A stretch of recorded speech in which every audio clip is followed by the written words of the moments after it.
Welcome to பிடி கிரிக் tax. வணக்கம்டா மாப்ள. India என்னதாங்க நினைச்சுனுக்குது? அதாவது என்ன 200 ரன் அடிக்கிறானுங்க, 206 ரன் அடிக்கிறானுங்க, 15 ஓவர்ல சேஸ் பண்றானுங்க, 155 அடிச்சா அது என்ன 10 ஓவர்ல சேஸ் பண்றானுங்க. எவ்வளவுதான் அடிக்கிறது இந்தியாவுக்கு அப்படின்ற மாதிரி நியூசிலாந்து கேப்டன் சாட்னர் சொன்னார் பாத்தீங்களா, உங்களுக்கு எல்லாம் 300 ரன் அடிச்சாதான் எங்களால ஓரளவுக்கு தாக்கு பிடிக்க முடியும்னு. அந்த மாதிரி ஆயிடுச்சு. அதாவது கரெக்ட், இந்தியா வந்து சூப்பர் பர்ஃபார்மன்ஸ், எக்ஸலன்ட் பர்ஃபார்மன்ஸ். கொஞ்சம் நியூசிலாந்து கிட்ட கேப்டன் கிட்ஸையும் சரியில்லை. கடைசி ஓவருக்கு வந்துட்டு போன செகண்ட் மேட்ச்ல வந்து டெரல் மிச்சல்ட்ட கொடுத்தது, இந்த மாதிரியான விஷயங்களும் இருக்குதுன்னு வையேன். சரி, வெஸ்ட் இண்டீஸ் வந்துட்டு எத்தனை தடவை T20 வேர்ல்ட் கப் அடிச்சானுங்க? 2 தடவை. எந்தெந்த வருஷம்? 2012, 2016, 2015, 2019 இந்த 2 வேர்ல்ட் கப் அடுத்து வந்துச்சுல்ல ODI வேர்ல்ட் கப். ஏன் அடிக்க முடியல? ஏன்னா வந்து T20க்கு முழுக்க போக்கஸ் பண்ணதுனால அவங்களால. அதான் அதேதான் நானும் இப்ப சொல்றேன். ஒரு டீம் T20 மட்டும் கான்சென்ட்ரேட் பண்ணுச்சு அப்படின்னா அந்த டீமோடைய சரிவு பாதை ஆரம்பிச்சிருச்சுன்னு அர்த்தம். ஆல்ரெடி டெஸ்ட்ல வந்து சரிவு பாதை ஆரம்பிச்சிருச்சு கம்பீர் வந்ததுக்கு அப்புறமே. இல்ல, நான் இன்னும் சொல்றேன் பாருங்க, கம்பீரால இந்தியா வந்து டெஸ்ட் மேட்சஸ் ஜெயிச்சதை விட டெஸ்ட் மேட்சஸ் தோத்தது அதிகம். ஓடிஐல அதாவது கடைசி 10 வருஷத்துல காம்பீராக்கு முன்னாடி தோல்வி சந்திச்சதை விட காம்பீரால அதிகம். அதே மாதிரி ஓடிஐல ஒரு வருஷத்துல, ஒரு முழு வருஷத்துல ஒரே ஒரு ஓடிஐ மேட்ச் கூட ஜெயிக்கல அப்படின்ற வரைக்கும் பதிவு பண்ணிட்டாங்க. ஸ்ரீலங்காக்கு எதிராக போய் தோத்துட்டு வந்த சீரிஸ், ஸ்ரீலங்காக்கு எதிராக 25 வருஷம் கழிச்சு ஒரு ஓடிஐ சீரிஸ் தோக்குறோம். நியூசிலாந்துக்கு கூட இப்போ ஓடிஐ சீரிஸ் தோக்குறோம். நியூசிலாந்துக்கு எதிராக ஹோம் டெஸ்ட் வாஷ் அவுட் தோக்குறோம். ஓடிஐல கம்முன்னு ரோஹித் சர்மாட்டே கேப்டன்சி கொடுத்துடலாம், ஏன் தேவையில்லாம கில்லி கிட்ட கொடுத்து? அது வந்து கோச் தான், மேனேஜ்மெண்ட் தான். அதாவது இது வந்து ஒரு என்ன கேட்டா வந்து இப்போ வெஸ்ட் இண்டீஸ் எப்படி வந்து பியூரா டாமினேட் பண்ணிட்டு ஒண்ணுமே இல்லாம போனாங்களோ அந்த ஃபேஸுக்கு இந்தியா போகுதோ அப்படின்ற பயம் இருக்குது. சத்தியமா சொல்றேன், கம்பீர் மட்டும் வெளில போயிட்டானா? ஏன்னா கம்பீர் வந்து மொத்த ட்ரெஸ்ஸிங் ரூமே வந்து ஒரு டென்ஷன் வச்சிருக்கான். நீ பெர்ஃபார்ம் பண்றியா அப்பதான் நீ அடுத்த மேட்ச், நீ வந்து ஒரு 10 மேட்ச் 20 மேட்ச் சஞ்சு சாம்சன் இருப்பானா?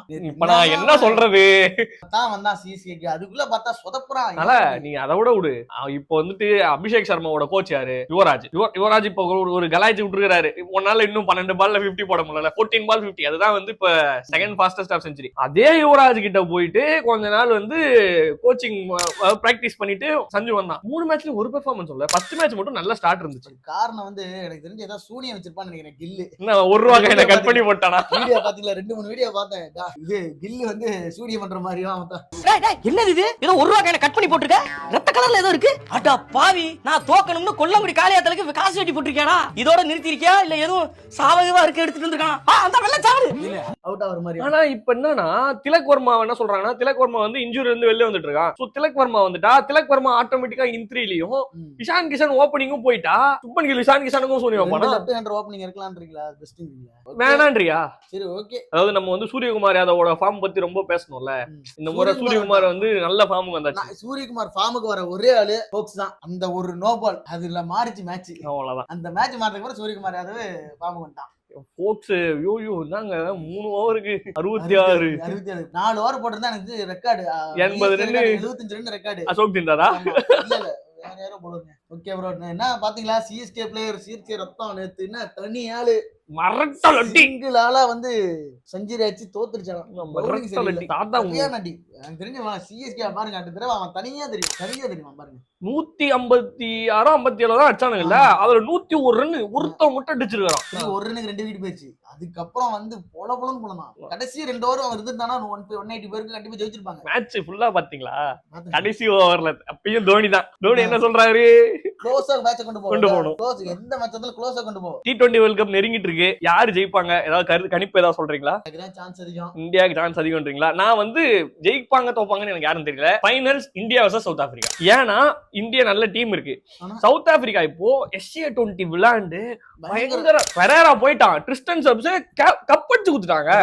ஒரு ரிப்ளேஸ்மெண்ட் பிளேயர் வேற லெவல். அப்போ வந்து அவ்வளவு கான்பிடன்ஸோட வருவானுங்க. அப்பதான் வந்து நம்மள ஆல்ரெடி வச்சு செஞ்சுட்டு வேற போயிருக்கானுங்க. அவனுக்கு வந்து ஒரு இது இருக்கும்.